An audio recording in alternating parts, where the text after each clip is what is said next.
मित्र नमस्कार. लोकराज्य अध्यासन कराडतर्फे आयोजित वाचन जागर उपक्रमात आपणा साऱ्यांचं मनपूर्वक स्वागत. ज्येष्ठ साहित्यिक शंकर पाटील लिखित टारफुला या कादंबरीचं क्रमशः वाचन वाचक स्वर ॲडव्होकेट संभाजीराव मोहिते कराड. या वाचन जागर उपक्रमासाठी पाठबळ आणि प्रोत्साहन अर्थकारणातील अग्रेसर the Karad urban cooperative bank Karad आणि शिक्षणातील अग्रेसर अर्थातच भारती विद्यापीठ पुणे. टारफुला भाग क्रमांक 22. डोक्याला मफलर बांधून कान झाकलेले उद्धव नाना हातात कंदील घेऊन दबकत दबकत लखू कुलकर्ण्याच्या वाड्यात शिरले आणि विजलेली बिडी तोंडात धरून बसलेला लखू भानावर आला. तोंडातली बिडी काढून म्हणाला, ये उद्धव नाना. उद्धव नाना ओटा चढून वर गेले. पुढ्यात कंदील ठेवून न बोलता गप बसले. लखूनं विजलेली बिडी पुन्हा तोंडात धरली आणि काडी ओढून म्हणाला, काय आलास? खाली घातलेली मान वर न करताच ते बोलले, लखू काय करावं? काय चैनच पडना झाली करून लखूनं श्वास सोडला आणि एकवार फास धूर काढून तो म्हणाला, काय भ्यायचं तर काय करायचं?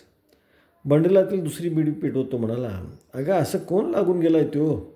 आणि एवढं भ्याला काय गुन्हा केला आहे आपण?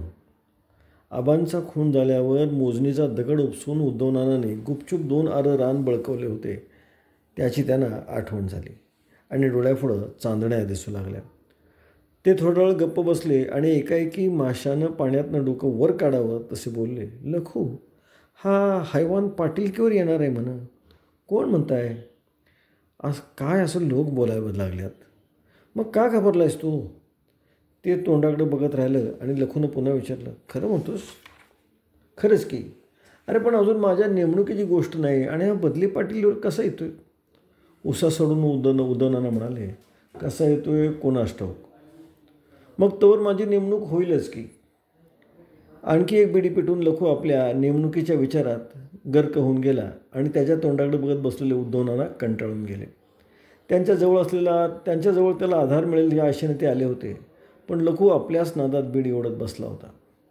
मग उद्धव नानांनी मफलरचा वेढा नीट कानावर घेतला आणि भुईचा कंदील हातात घेऊन उठून ते उभे राहिले.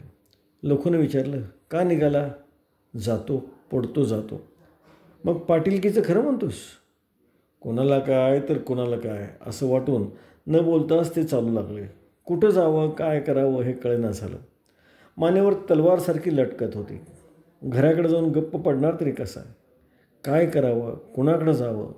रावणानाकडं जावं तर ते नीट बोलणार नाहीत.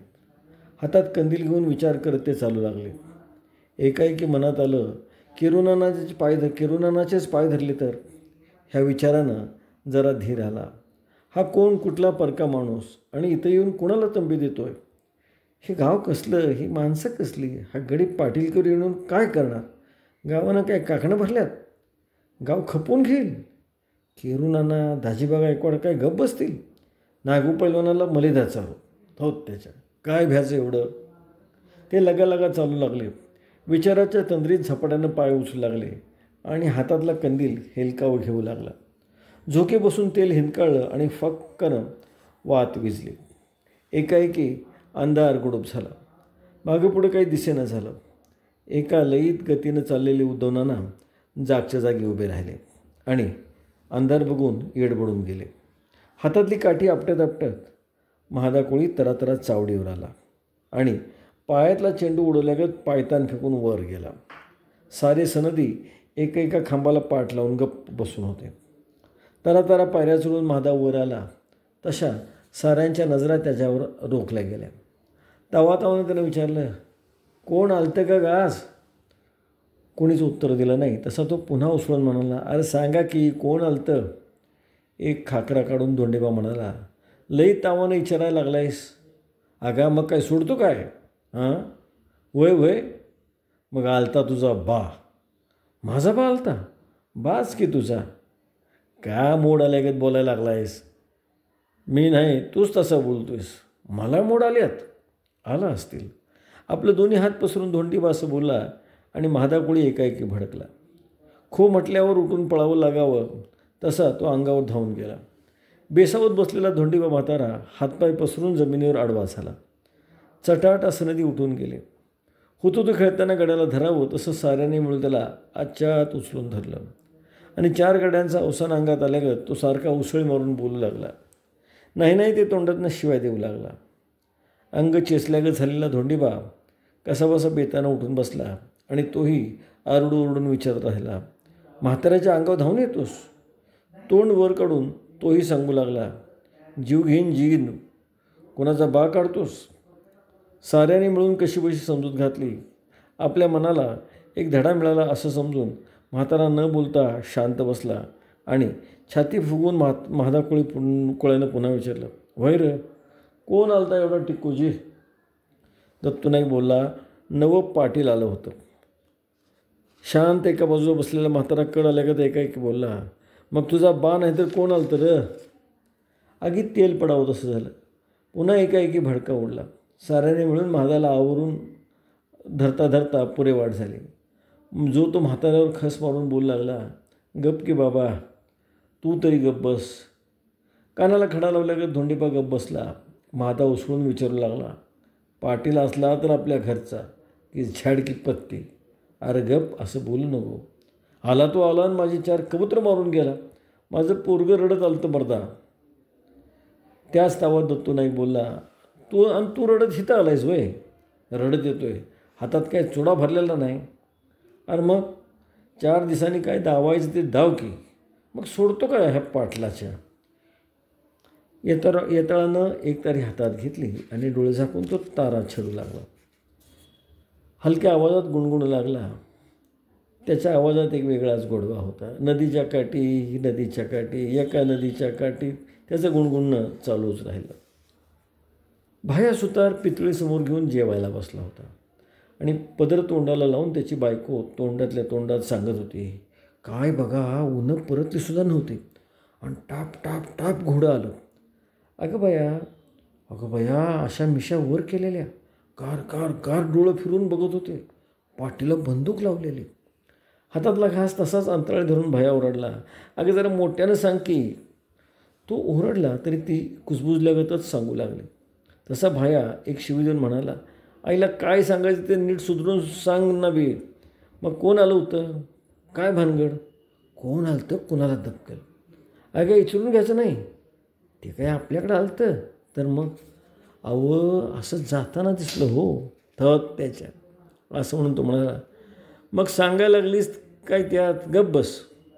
पुन्हा तोंडाला पदर लावून तो म्हणाला, गप काय बसू? काय चावडीवर गेलं होतं म्हणा. अगं जाईनात नवं. लोक काय बाय बोलायला लागल्यात. काय म्हणत्यास? पदरानं दाडवान झाकून ती पुन्हा म्हणाली, लोक काय बाय बोलायला लागल्यात. तो ख्यास मारून म्हणाला, अगं मोठ्यानं सांग की. तिनं वाकून बाहेर बघितलं आणि पडवीत खेळत असलेल्या आपल्या 3 पोरांवर राग काढत ती म्हणाली, जळली ही पोरं दंगा करायला लागल्यात आणि तुम्हाला कसं बरं ऐका येईल? अरे तुम्हाला काय अडलं माती? जरा थंड बसा की र, माणसाला जरा बोलू तरी द्या. भाया तिच्यावर राग काढत म्हणाला, आणि तू थंडी वाजून आल्यागत असं दाडवान का धरून बसल्यास? तोंडाला लावलेला पदर पुन्हा घट्ट आवळून ती सांगू लागली, कोण अंमलदार आलतं म्हणून. आणि मग असं कसं डोसक्यात भरणं ना तुमच्या?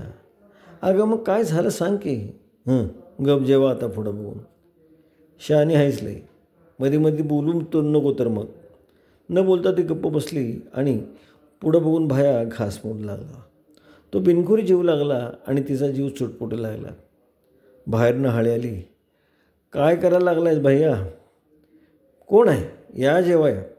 मी मांजरे आहे, जेव. या भाकरी खावा की. हाय बसतो मी इथं, चालू द्या. त्यानं बाहेर पडवीलाच बूट टेकलं. भायाचं जेवणही आटपलं आणि तो बाहेर आला. मांजऱ्या म्हणाला, झालं का जेवण? हां, खाल्ली भाकरी. कशी गिळली र? भाया त्याच्या तोंडाकडे बघत राहिला. त्याचं विचारणं त्याला चमत्कारिक वाटलं. बोलण्याचा अर्थ न समजून तो म्हणाला, कशी गिळली म्हणजे? काय कळलं नाही. काय? हात गाडवीच्या? कावरा बावरा होऊन भाया म्हणाला, काय सांग की. चांगला 20 एकराचा डाग बळकवला होतास ना तू. मग आता घरात नांगूर फिरते बघा तुमच्या. हातापायातनं वारं गेल्यागत झालं आणि भाया गोळा होऊन बसून राहिला. मग अशी बायको बोलत होती त्याचा अर्थ त्याला आता लागू लागला. त्याच्याकडे टक लावून बघत बसलेला मांजऱ्या म्हणाला, आमचा कुळव कुठं आहे रे बाबा? हाय रानात खूप पीठ ठेवलं आहे. बाबा ते उद्याच्या उद्या तेवढा आमच्या घरात आणून पोचता कर. अजून 1-2 दिवस तरी लागायचं होतं रे. ते आणि कुणाचं तरी मागून आण. आता आणखीन कुणाकडे भीक मागू? फाडकन मांजऱ्या बोलला, कुणाकडे भीक माग नाही तर दुरडा घाल, पण आमचा कुळव तेवढा पोचता कर बाबा. का गा? आणि का गा? तुला कुळव देऊन चुकलो नाहीतर काय? माझी पोरं मगा धरणं भांडवून सोडतात. अगं पण झालं काय? काय विचारतोस आणि खुळ्या?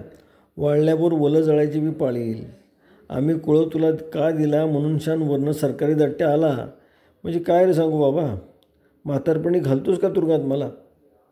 बरं उद्या सकाळी पोचवतो. हां पोचू बाबा. पोटाला भाकरी खायचं सुधरण झालं आहे. असं म्हणून म्हातारा उठला आणि भाया अर्जवानं म्हणाला, का उठलास? बस की. नको जातो. अगोदर पोरासनी तर सांगतो. जातो. तंबाखू तर वडा. त्यानं पुन्हा बूट टेकलं. भायानं चिलीम भरली, छापी गुंडाळली आणि आपण तोंड न लावता ते आधी म्हाताऱ्याच्या हातात दिले. मग भायानं हळूच विचारलं, काय काय भानगड म्हणता? एक दम टाकून म्हातारा म्हणाला. एक म्हातारा सांगू लागला. चरचरीत तेलमिठाची फोडणी देऊन सांगितलेली ती हकीकत ऐकून त्याच्या अंगावर काटाच उभा राहिला. त्याचा जीवच हबकला. आता काय होईल आणि काय नाही हे त्याला समजेनासं झालं.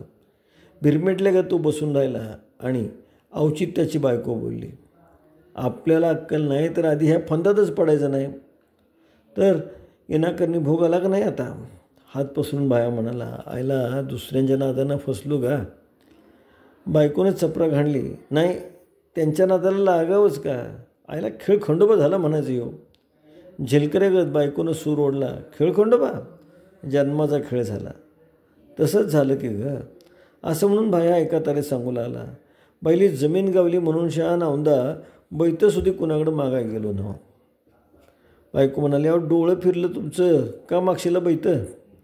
वय बाई, भावल्या उरपट्या झाल्या माझ्या, अजून होतील.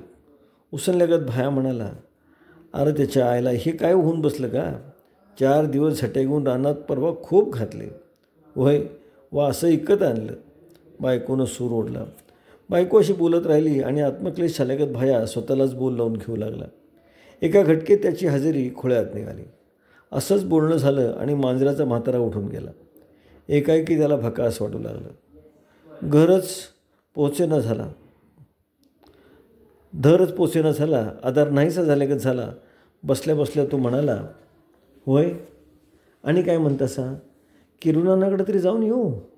तो मसने आणि काय सांगणार आहे तुम्हाला? बाबा आता कसं म्हणून शान त्याला विचारायला तर नको. अजून दुसऱ्याच्या वजळीनं पाणी पिणार तुम्ही? मग काय करू म्हणतीस? नीट विचार केल्यागत करून त्याच्या बायकोनं सांगितलं, हे बघा आता असं करा, तुमचा दादा जरा गाडी देतोय का बघा. का? पोराबाळासनी गाडीत घालून तुला माहेरला पोचून येऊ म्हणतीस? रोखून बघत तिनं म्हटलं, काय अक्कल तरी तुमची. अगं मग काय करू? मला काय सुचना झाले. काहीतरी सवनं सांग की चायला. काय घाबरू नका आता. घाबरू नको तर काय करू? अहो मग तवाच का ऐकलं नाहीसं माझं? ह्या फंदात पडू नका म्हणून शान तुम्हाला सांगत नव्हते का मी? अगं मग एक कानपडात मारून का नाही सांगितलंस? बरं आता गप बसा. असं करा, गाडी मिळते का बघा. एकाला 2 गाड्या गावात मिळतील ग. खरं करायचं काय ते सांग. ती म्हणाली, काय करायचं? गाडी रानात घेऊन चला आणि काय एका रातीत खूप उतरून आणू चला. तू येतीस तर मग तुम्ही काय दिवं लावणार तिथं? खूप उतरायचं म्हणतेस? होय. काय मागमूसच ठेवायचं नाही तिथं असं म्हणतेस? आणि विचार करत बसू नका. मग चल आधी खूप उतरू आणि मग गाडी मागायला परत येऊ. शाना हैसा. एकाला आणखी एक माणूस असू द्या. उठवा दादाला तुमच्या, तो येतोय का बघा. भाया उठला. डोक्याला पटका न बांधता आणि पायात पायतान न घालता तसाच पलीकडच्या बोळात शिरला. डोक्याला पटका न बांधता आणि पायात पायतान न घालता तसाच पलीकडच्या बोळात शिरला. पण भगिनींनो, आज आपण थांबतो आहोत. नमस्कार. जय भारत.